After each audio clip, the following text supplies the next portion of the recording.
Comment gérer ses émotions? Que faire en cas de choc émotionnel? Alors, ces deux questions qui m'ont été posées par mail dans cet ordre-là, je vais répondre dans l'autre sens. Qu'est-ce qui se passe quand tu es en état de choc? Il faut savoir qu'en permanence, ton système nerveux autonome, donc ton système nerveux autonome, je te rappelle que c'est par exemple le système nerveux qui gère ta digestion, ta respiration. Ok, donc tu n'as pas vraiment besoin de réfléchir pour savoir, voilà, pour gérer ta respiration, tu fais ta vie et tu respires, ok, à part quand justement tu chantes ou quand tu veux te calmer, mais sinon tu ne prends pas vraiment d'attention sur ta respiration. Tu prends pas forcément non plus d'attention, tu mets pas forcément d'attention sur ta digestion, à part si évidemment tu as des problèmes digestifs.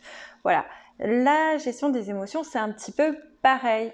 Quand tu es finalement dans ton état, je dirais, quand tu es dans des situations qui ne te posent pas de soucis, qui ne te posent pas de problème, quand tu as des stratégies adaptatives pour faire face aux situations que tu rencontres, tu n'as pas besoin de te poser la question de savoir comment gérer tes émotions, puisque en fait tu as bien tout simplement, voilà, ça se fait tout seul, ok?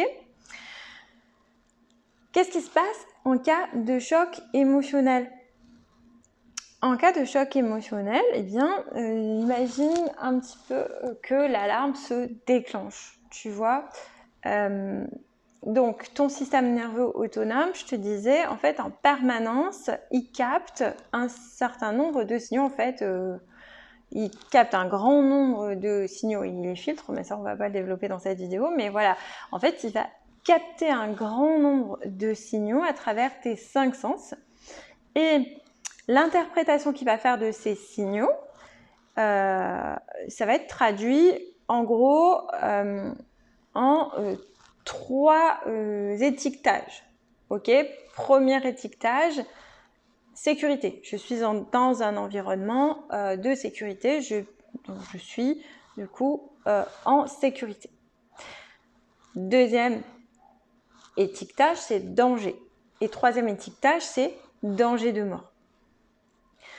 Quand ton système nerveux détecte un danger, là, à partir de là, il ne répond plus de la même manière. C'est-à-dire que la réponse émotionnelle n'est plus la même, ok? Quand ton système nerveux détecte un danger, il va se préparer à réagir de la manière qui lui semble la plus adaptée pour ta survie. Donc, il va choisir en gros entre 3 modes. Le mode du coup fuite, le mode attaque ou le mode immobilisme. En gros, c'est ça. Je vais assez vite, mais c'est vraiment des stratégies, finalement des modes de survie qui vont te permettre de réagir aux situations. Qu'est-ce qui se passe quand tu es en état de choc et que tu n'arrives pas finalement à éteindre cette alarme? Eh bien, c'est que tout simplement, ton système nerveux n'a pas compris que le danger était passé, que tu avais fait face et que maintenant, le danger était passé. Ok? Donc, tu ne réagis plus de la même façon. Donc forcément, gérer tes émotions, ça devient compliqué à partir de là. Alors, comment on sort de l'état de choc? Eh bien, tout simplement par un accompagnement. Qu'est-ce qu'il faut faire? Il faut commencer par comprendre les associations qui ont été faites. Qu'est-ce qui a déclenché l'alarme? Essayer finalement de détecter quels sont tes boutons. Une fois que tu as trouvé tes boutons, si tu as trouvé le bouton on, tu as trouvé le bouton off. Voilà. Donc, tout ça, ça se fait comment? Ça peut se faire En ce qui me concerne, je propose un accompagnement qui est pluridisciplinaire. J'y vois plusieurs intérêts. Le premier, c'est que, étant donné que l'alarme, elle s'est déclenchée par tes sens, et étant donné que c'est ton système nerveux qui réagit, ben, je trouve super intéressant de communiquer directement avec ton système nerveux via tes cinq sens, via la musique par exemple. Les thérapies comportementales et cognitives ont des exercices super intéressants aussi. Les neurosciences nous permettent de comprendre ce qui se passe beaucoup plus rapidement et beaucoup plus efficacement qu'en ayant une autre lecture. Voilà. Donc, qu'est-ce que je fais grosso modo quand j'accueille une personne qui a du mal à gérer ses émotions maintenant suite à un choc?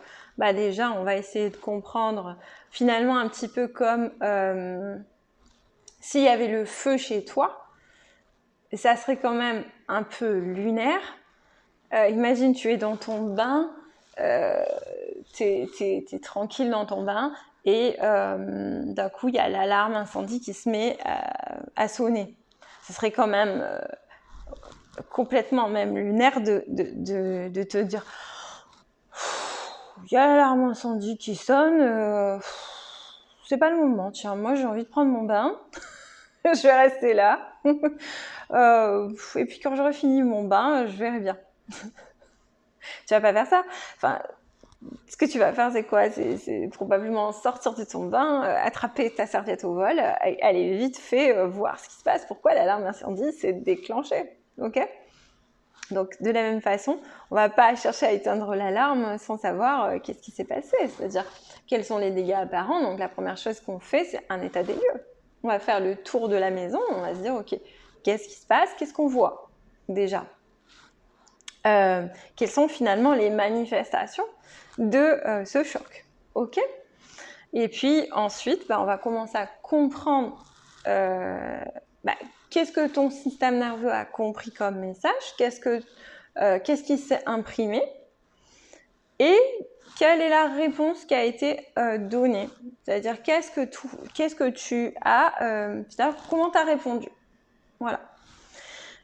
À partir de là, déjà, on va pouvoir commencer à faire un diagnostic assez solide de la manière, finalement, pour tracer un plan d'accompagnement personnalisé et finalement la manière de sortir de là le plus rapidement, le plus efficacement possible. Parce qu'en fait, l'idée, c'est quand même aussi que les effets soient durables et que les changements soient profonds. Donc, l'idée, c'est qu'on n'ait pas besoin d'y revenir. Donc, on va essayer de faire ça, on va dire, proprement.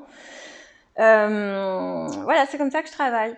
Donc, si ça te parle, si ce que je viens de te dire, ça t'aide et si mon accompagnement t'intéresse, eh bien, n'hésite pas à tout simplement réserver un moment d'échange avec moi ou à m'envoyer un mail pour m'expliquer un petit peu plus ce qui t'est arrivé, que je puisse te donner des réponses un peu plus précises. Voilà, là, je t'ai répondu de manière générale maintenant.